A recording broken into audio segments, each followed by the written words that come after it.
We check out the final film of James Gunn's MCU tenure before heading to the new DCU franchise. Has he gone out with a bang or a dud? Find out when Johnnie Torch reviews Guardians of the Galaxy Volume 3.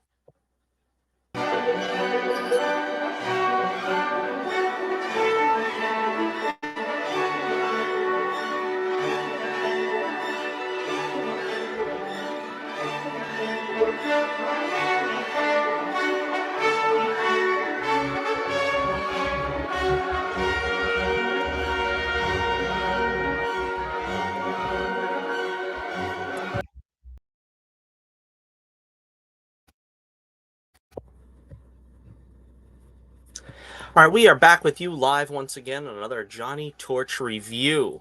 Today we're taking on Guardians of the Galaxy Volume 3. This is a film I decided to opt out of seeing in a theater uh, for various reasons. Some of the story behind it was that it was going to be kind of depressing, it was going to be very dark, there was animal cruelty, all of which is true, but I don't really think that this was something beyond anyway of being dark and uncomfortable because I don't particularly like dark and uncomfortable films. Now, of course, the Guardians of the Galaxy films also sort of leaven that with a lot of humor and a lot of emotion. So it's not as grim an experience as I was expecting, but also I kind of am not really a huge fan of James Gunn in particular in his movies. I mean, um, I don't know. The Guardians films to me are just okay. They're good enough. I think the first film is still the best. The original Guardians of the Galaxy was fresh and a little something different that we hadn't seen in the MCU up to that point, and it was very funny. The jokes landed there more often than they did in either of the subsequent films, in my opinion. Guardians 2, not really a huge fan of. I thought that was, I think the best description is mean spirited. It was a little too mean spirited for me. Ego being Peter Quill's father and killing his mother and all kinds of stuff, that it kind of felt a little too dark in the sense of story wise it really wasn't a lot of fun. There was some stuff with Rocket and Groot, because of course baby Groot was a big thing from that movie, and that was fun. Some of the byplay by those two characters was fun, but honestly I kind of felt like that film was a drag. It had some emotional content that was pretty cool. I mean, Yondu got sort of his focus there, and his noble end was quite. I really didn't care about that character in the first movie, but it did make you sort of care for him as sort of a gruff father figure to Peter Quill. So then we come to Guardians 3, and I honestly was like, I don't know. The first one was good enough. Second one, I really didn't care for. What is the third one going to offer me? And to be honest, it actually is a pretty good film. I would say that this is my second favorite of the three films. It's not without its flaws. It does have its share of issues, but at the heart of it, I feel like there is a good origin story here for Rocket, and you really come to grips with who he is, and he comes to grips with who he is as a person, so to speak. This will be a spoiler review. As I said, for the non-spoiler review, I just, basically, I think everybody has seen this film by now, so I don't want to take too much time here. This should be a fairly quick review because I don't have a whole lot to say about the film, but I did enjoy it. I think, like I said, it really felt to me like the hero's origin. You really could just swap out Rocket for Logan, for Wolverine, and it felt a lot like that. Like they kept to that traditional superhero origin where, yeah, some bad things happen, some tragic, some traumatic things happen. But it really builds this character. This character, in this case being Rocket, it makes him who he is. And in a way, that's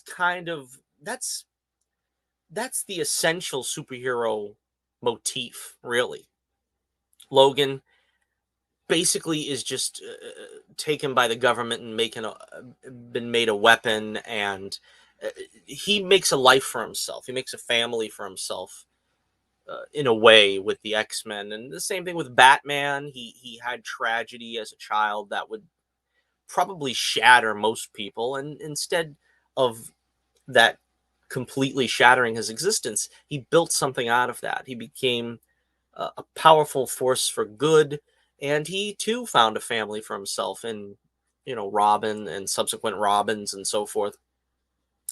And I felt that James Gunn really tapped into that as well here with the origin of Rocket, and how he eventually sort of becomes, well, coming to the end of the film, he becomes the leader of the Guardians. And it's really his journey at the end of it all. It's his journey, it's Peter's journey. I've always felt Guardians of the Galaxy is both Peter Quill's story and Rocket Raccoon's story. And I think both of them are done justice in this movie.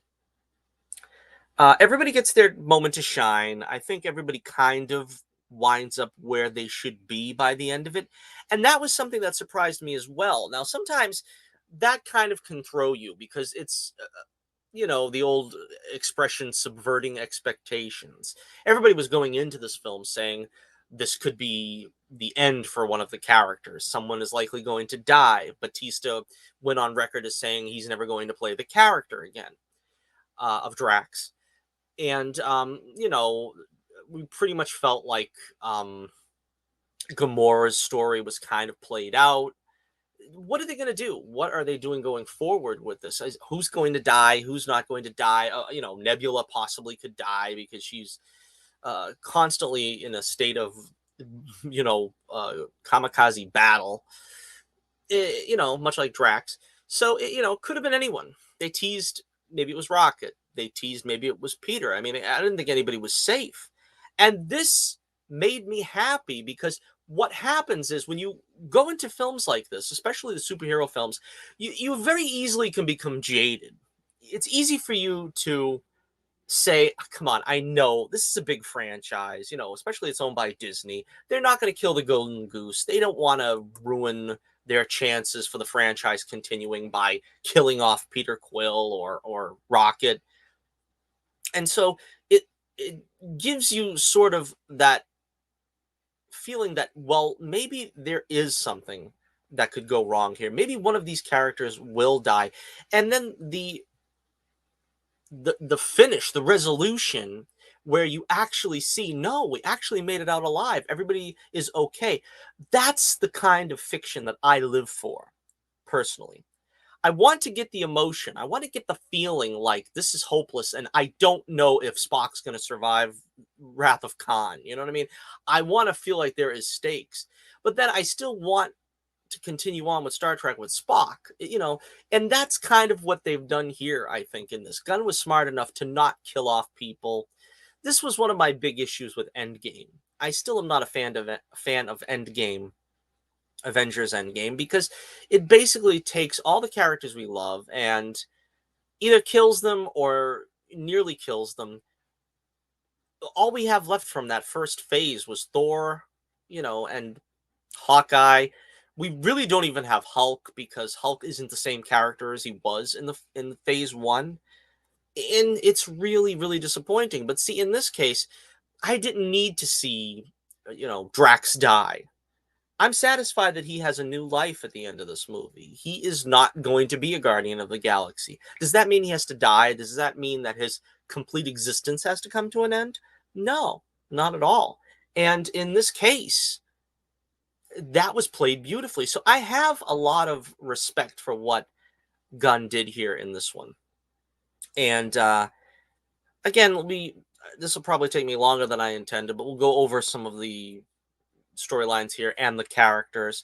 We'll go over some of the things I liked more first, because then we'll get to the things I didn't like too much near the end. First off, we do Peter Quill's journey. Peter Quill, of course, he was abducted as a child by the Ravengers and all that, not to go over it all. But through the course of the series, we get to see him, of course, evolve into being a leader. He's the leader of the Guardians. And they kind of start him off here where he's like, being miserable and an alcoholic and stuff because he's shattered with his relationship with Gamora being ruined by, of course, if you haven't seen Infinity War or Endgame, you're going to be out of the loop on that. But I think anybody who's seen MCU's universe knows that you have to watch at least most of the movies to get the cosmic picture. And it turns out that, he doesn't really get the happy ending that everybody kind of expects him to get.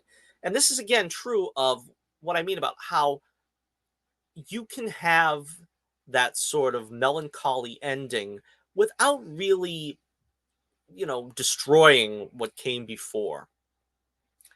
And it's like Peter and Gamora come to some kind of like understanding where she's not really that Gamora. And he is sort of able to accept that because she is not that person. And no matter how much he wants her to be that person, she's not that person. She's the past Gamora.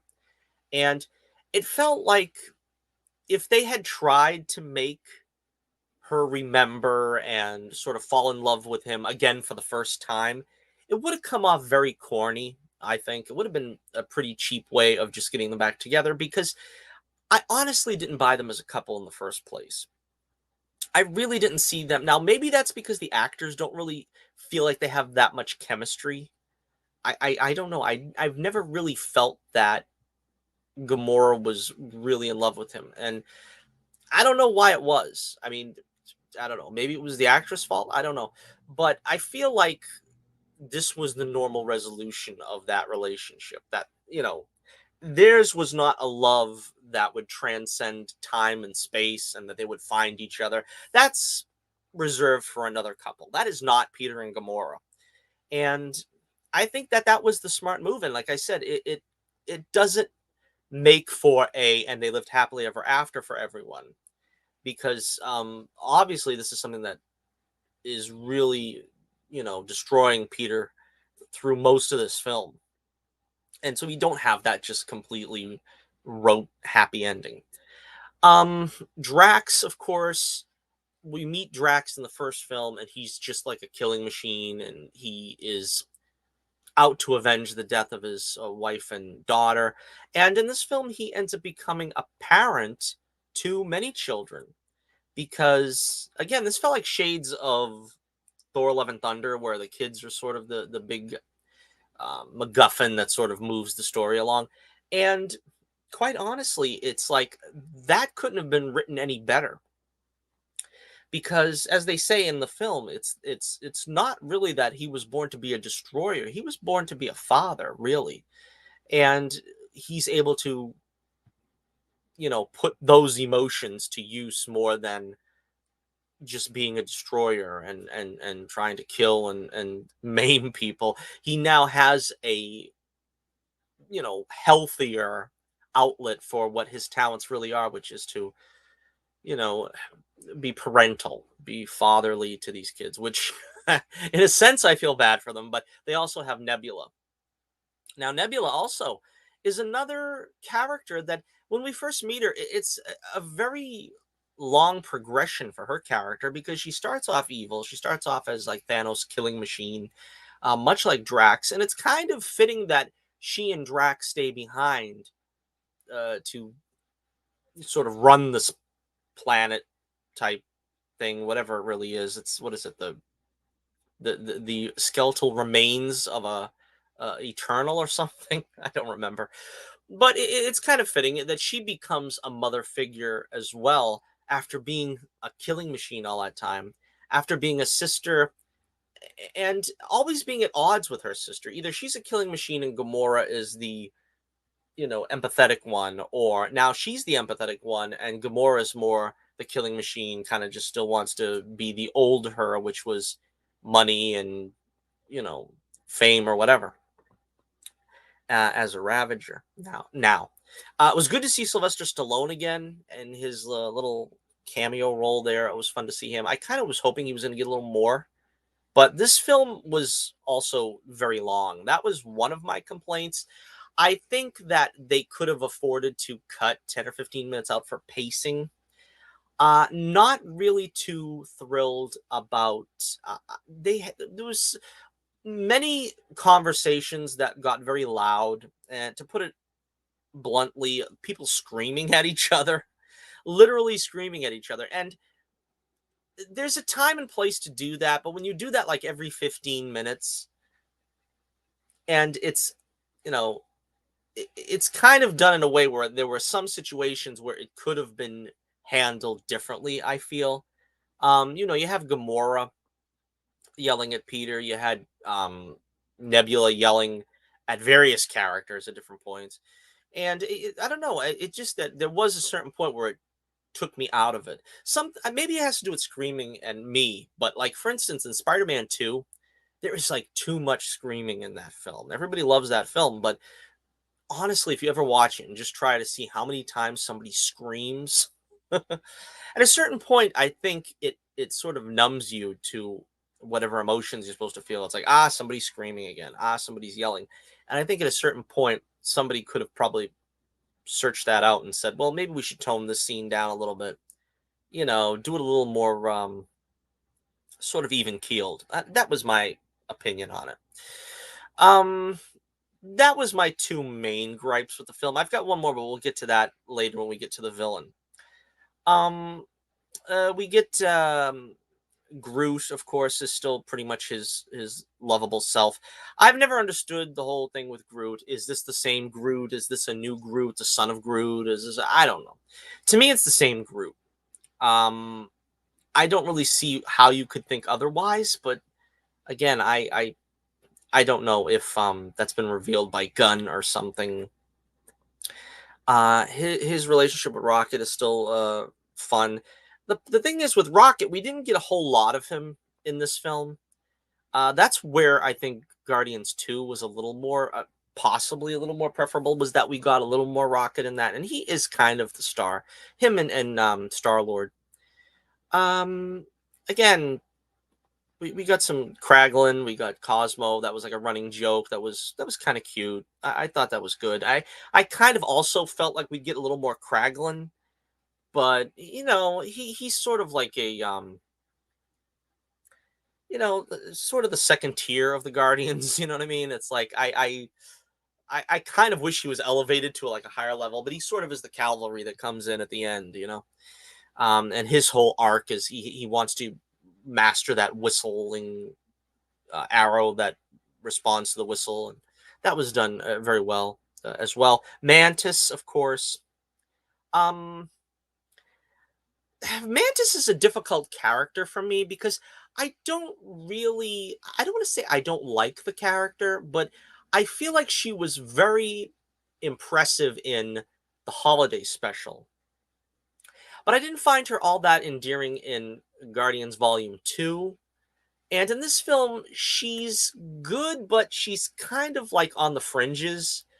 It's like, I don't know. There's something about, Gunn does this a lot where he has like these sort of, I don't want to say infantile characters, but like Groot is like a child, and maybe you see some of it in Cosmo. It's where it's like sort of a naive character that's kind of like being mistreated, and it's kind of like that with Baby Groot in Volume 2, and with Cosmo here, and to an extent Rocket when we get to Rocket's backstory, which we'll talk about in a second. But again, she's like very naive, and it feels like she's always on the verge of sort of being done wrong. And the way they left her in this film is that she's going to go off on her own, and she's going to do it without Drax to protect her, which is kind of like the groundwork they laid in the holiday special. And I can see that being her resolution to her character or whatever, because it does feel like she needs to be kind of toughened up. She gets like to a boiling point where she sort of like yells again, another character yelling, and that's supposed to sort of, I guess, inform us that she's sort of adept enough to handle herself in an extreme situation without needing Peter or Drax or something. But again, uh, Palm Clementine, I think is her name. She's, a very good actress in this part, and it's really nothing to do with her or the performance. I'm more saying that it's kind of a difficult character to make work. And and it's done as about as well as possibly can be done, but it is sort of difficult. All right, so let's get to Rocket and his origin and the ending of the story. Basically, Rocket, again, like I said, he has sort of a Wolverine type origin where he was a normal raccoon. Of course, we kind of all suspected this, got experimented on by the High Evolutionary, and his, it's very evocative of the island of Dr. Moreau. If you've ever seen any of those movies, the different versions, the Island of Lost Souls, I think, is the earliest version, which is with Bela Lugosi and Charles Lawton. I did a review of that movie on my Johnnie Torch Reviews. If you want to look it up, it's in the horror section, and it felt very evocative of that, and I really liked that story. So I really felt that as well. Now, maybe if you're not as versed in the classics as that, um, you might maybe not make that connection, but I really felt that because you've got a guy that's really out of control and he wants to sort of improve upon everything. He wants to improve upon the species. He wants to take a raccoon and try to make them like a Frankenstein, in other words, and make them a higher level form of uh, level. And it's very difficult to pull off this kind of villain. And I think this actor, I don't remember his name, and I would never be able to pronounce his name probably if I did, but he does a good job. It feels very in keeping with the MCU, where he's, again, another sort of like Kang, he's sort of imposing and threatening. And at the same time, he's kind of like played for a laugh once in a while, sort of, given to, bursts of outrage. So it feels like a classic villain in the Marvel sense. Um, and they have some interesting, again, when you're looking for the deeper meanings to the film, you have a character in the High Evolutionary who he says at one point that there is no God, and that's the reason why he does what he does. I may be paraphrasing that a little bit. And it's very interesting because most films would treat that as like a statement. Like he's saying something that the filmmaker wants you to believe and accept. And that's the justification for him doing what he does. But the film doesn't really do that here. What happens is all of his followers, his flunkies or whatever, they all pull out a gun and they realize, you're nuts. And that is something that I appreciated because mostly when you have these kind of maniacs with some kind of god complex and they'll try to say something, very irreverent like that, they'll always treat it as, well, he was just trying to do, like an apology. He was just trying to do what he could do in lieu of God, not doing it right or not existing or something like that. But this film very strongly is on the other side. I mean, Rocket nearly dies and he actually goes to heaven for a second. I mean, it's not a religious treatise on heaven or anything, but he sees his old chums, his old mates in the laboratory. And it feels very, that was the only part I kind of teared up a little bit because a lot of people saying, oh, there's emotions in this film. Isn't it? It's true. When he kind of wants to see his old mates again and then he goes back, he has to go back and it's not his time. That was the most emotional moment. And again, this is pretty intense stuff. I mean, James Gunn is telling us that there's a heaven and that the High Evolutionary is doing the wrong thing.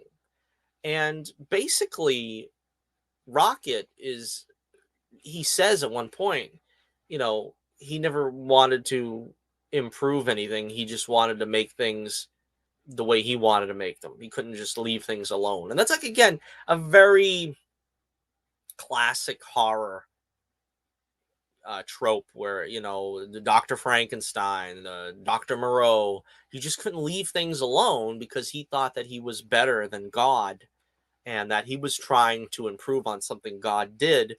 And you can't have that because you'll never improve on what God did.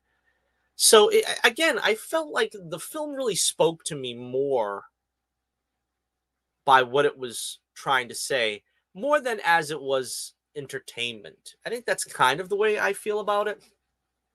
I mean, like for instance, would I, if I had a choice again, like on Saturday night, what am I going to watch? Captain America: First Avenger, Thor.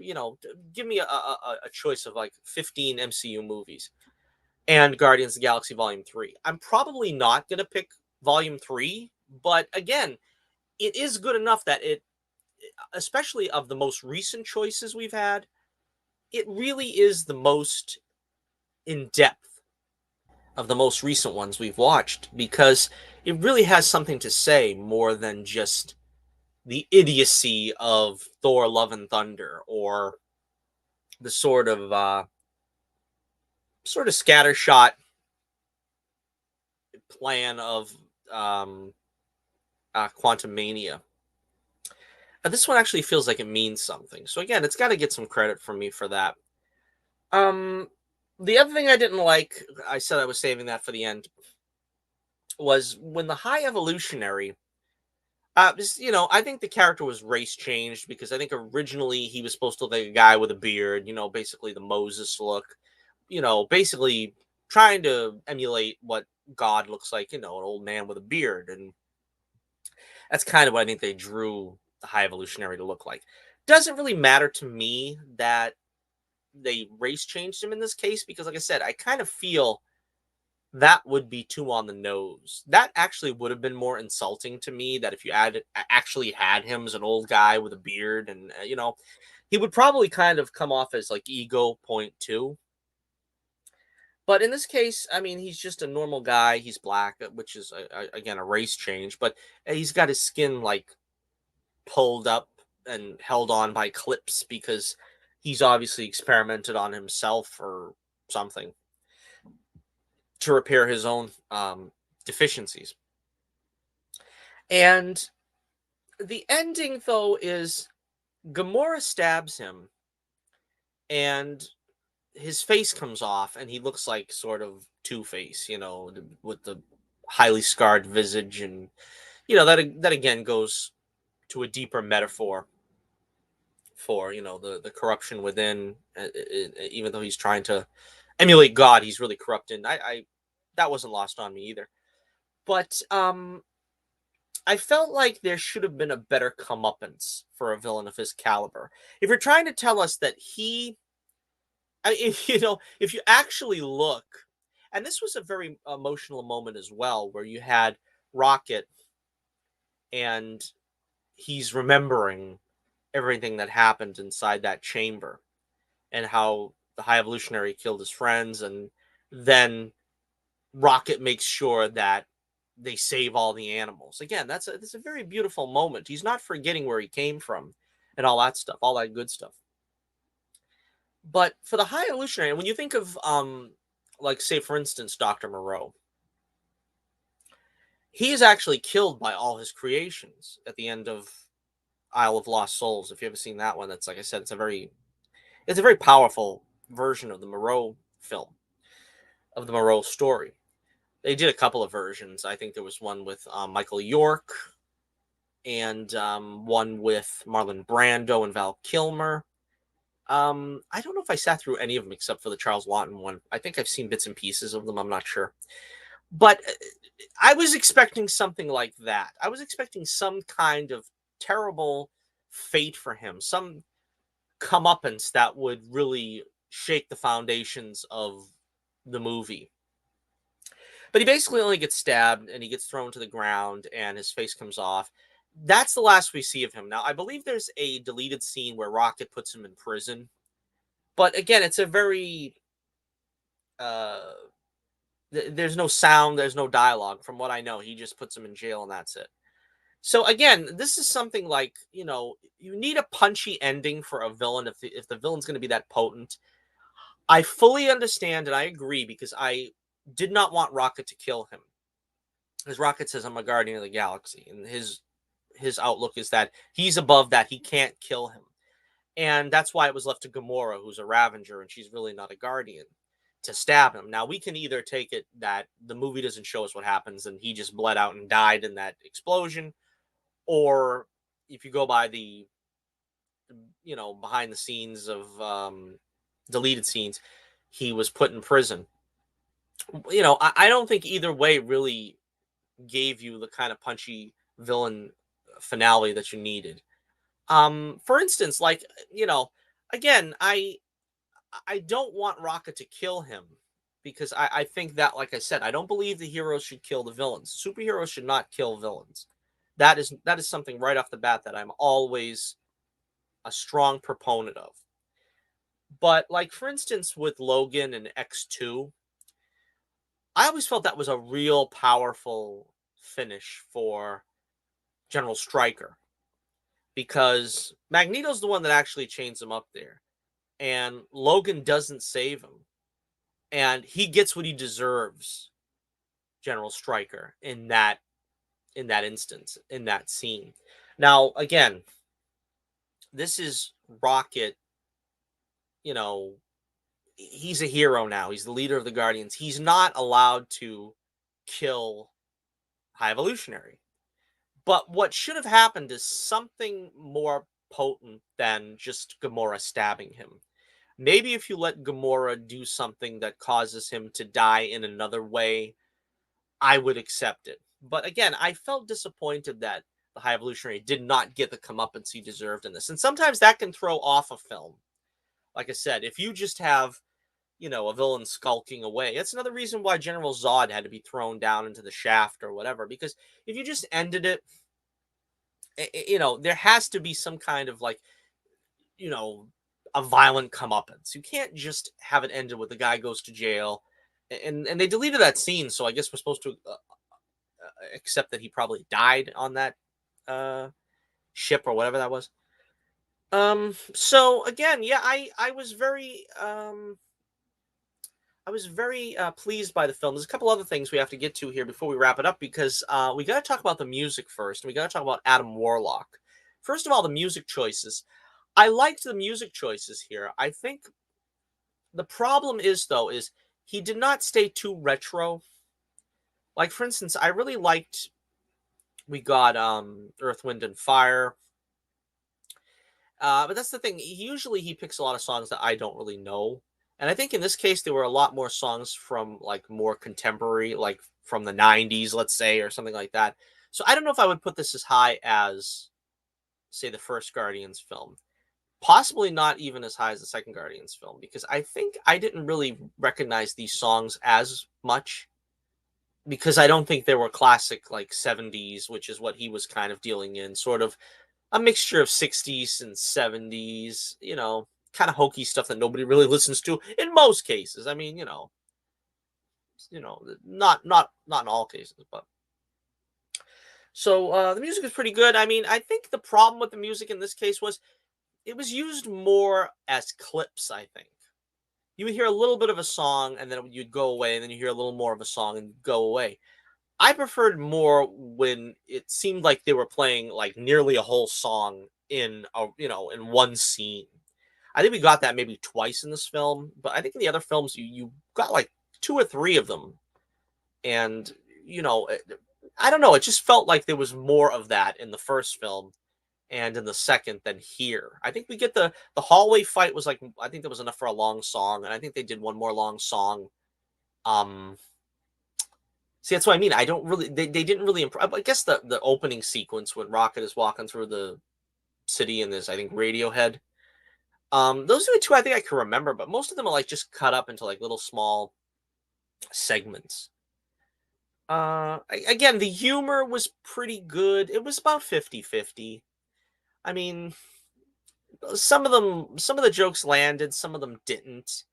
I, honestly, if I was to remember a joke to say one of the jokes that worked, And again, I watched this about a week ago, so I mean, my memory of it is probably not as strong as if I've just watched it. But there was not really any strong, you know, joke that really jumps out at me. I remember the scene with the the uh the crew going on to the planet, and they get the colorful jumpsuits, and that was pretty funny. And then, sort of the shenanigans that goes on with them talking in the comm link or whatever, and then when they get into the actual ship, you have Nathan Fillion's cameo, small role or whatever, which was fun. I mean, that kind of existed. That whole scene existed sort of to facilitate some of the fun in the film, because, like I said, it is kind of heavy, but that stuff was fun. And then, you know,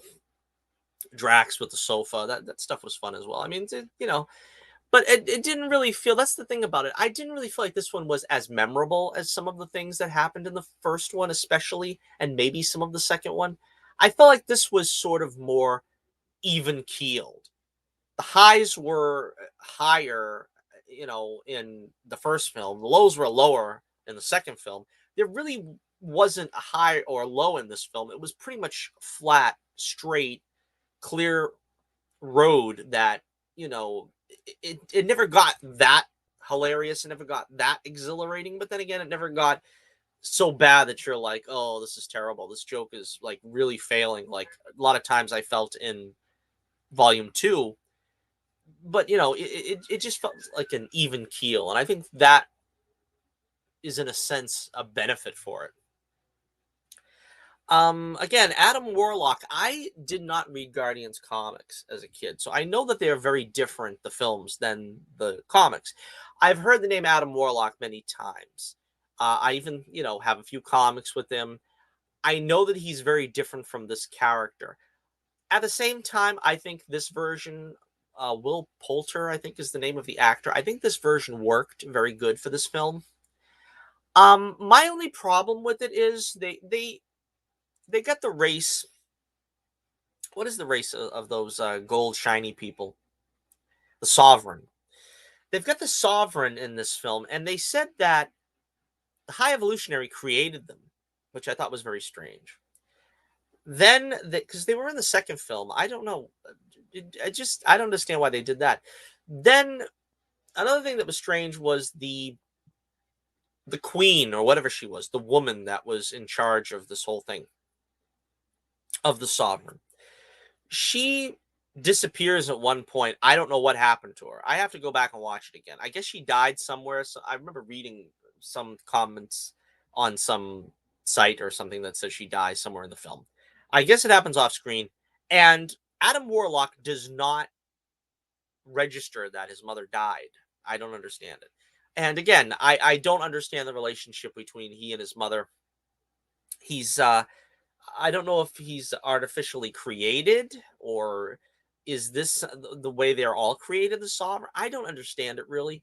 And that was the thing that was lost on me with that whole thing. And maybe if I watch it again, which, at some point I will, I'll probably, you know, figure that out.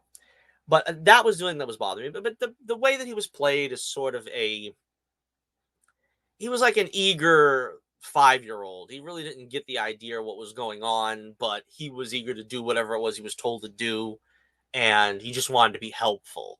And that was a lot of fun. I enjoy the character on that level, and I think it would be fun to see him continue on. Now, the way the film ends, of course, Rocket is in charge of the Guardians, and Groot is there, of course. Kraglin, Cosmo. One of the children, which I didn't get that. How come there's only one child that deserves to be on the team? More further developed than the rest of the children, maybe? I don't know. There was another character, I think. I don't know.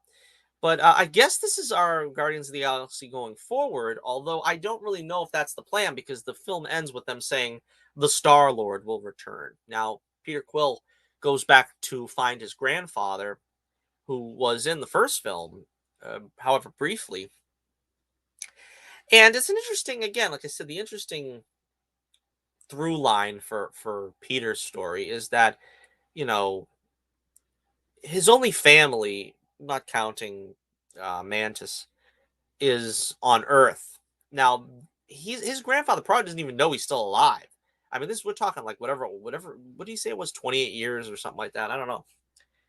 But this goes on like he's been gone for a long time. Let's just say. How does his grandfather even know he's alive? You know what I mean? It's like he kind of shows up and he's like, "Oh yeah, I remember." He hasn't seen him since he was 8 years old. I mean, we've got to say that that's been like 30 years or something, right? I mean, I don't know how old Pratt is, Chris Pratt, but I mean, come on, it's been a while from when he was 8 till then. And it's like they kind of just give you the easy, resolution, the easy, oh well, he's with his grandfather now and that's great. But I mean, I think that would be traumatic on him in any other case, on his grandfather. And I do like it though. I mean, it was a good ending because, like I said, they didn't really try for anything too somber. I mean, he's back with his family on Earth, and then there's always the possibility that he's going to go off and do something at some point somewhere.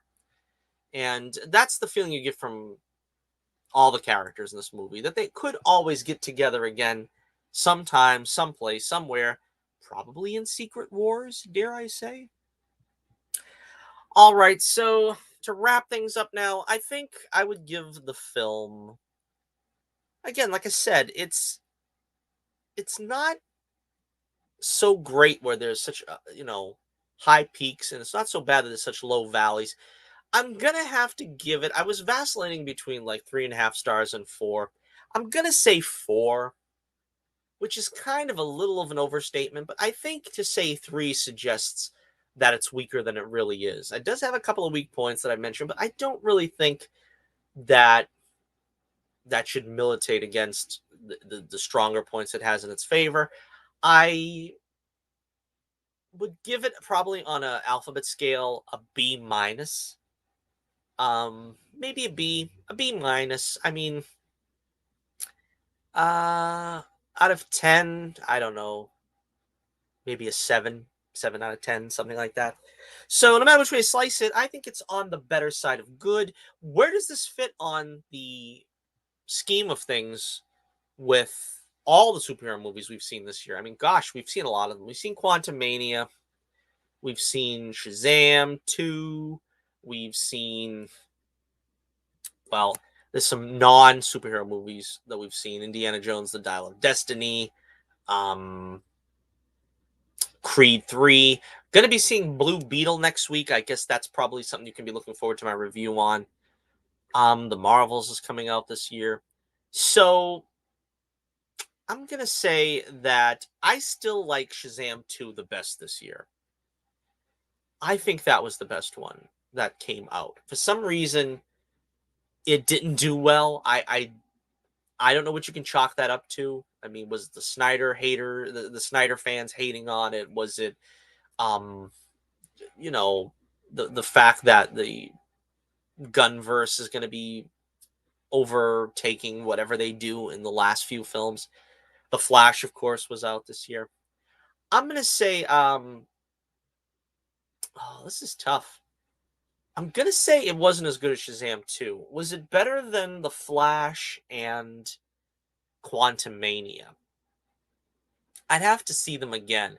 I honestly, at this point, would say The Flash was better than Guardians 3. I kind of enjoyed The Flash a little bit more. And I know that's like blasphemy for a lot of people, but I don't know. I would say that it's a little bit better than Quantumania, I think. Again, I'd have to see Quantumania again. I haven't seen that since whatever it came out, May or something.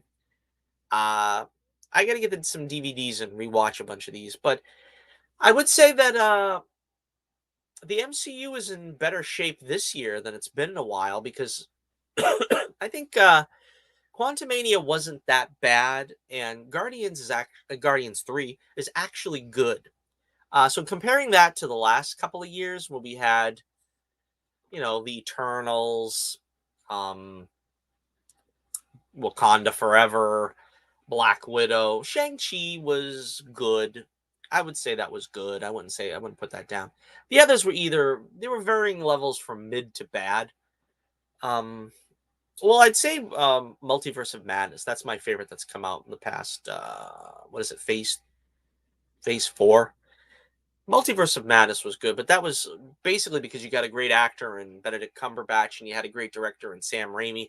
I don't really see why a lot of people don't like that one. I mean, it does have a couple of issues. I mean, very few films are perfect. And that you will have to accept at some point. All right, so let me know what you think in the comments below. How did you feel about Guardians of the Galaxy Volume 3? Like it, hate it, love it, think it was just okay? How does it place on your scorecard of this year, or stacked up against the most recent MCU films? Let me know what you think. I'm dying to hear. And of course, like I said, we got a lot of reviews coming out this year, a lot of good stuff I'm going to see, and stuff, even if I wait for it to come out on video or DVD or something, that's eventually will be chronicled as we're doing now. But check out, we'll be doing a Blue Beetle review before too long. And I have to say, don't have high hopes for it. I like the actor Shiloh, I think his name is. Of course, because he was in Karate Kid sequel there, Cobra Kai.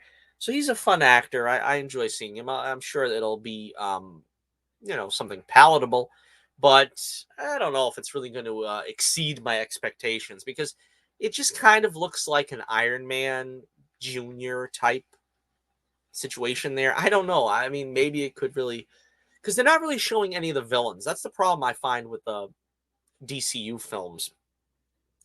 The villains are never showcased because they're not really that good. Just think of like Black Adam, or some of the more recent DCU films. Shazam 2 admittedly didn't have the greatest villains, but we'll see how it turns out. All right, so until next we meet, this is Johnnie Torch reminding you once again, keep the flame burning brightly, and I'll be with you again real soon.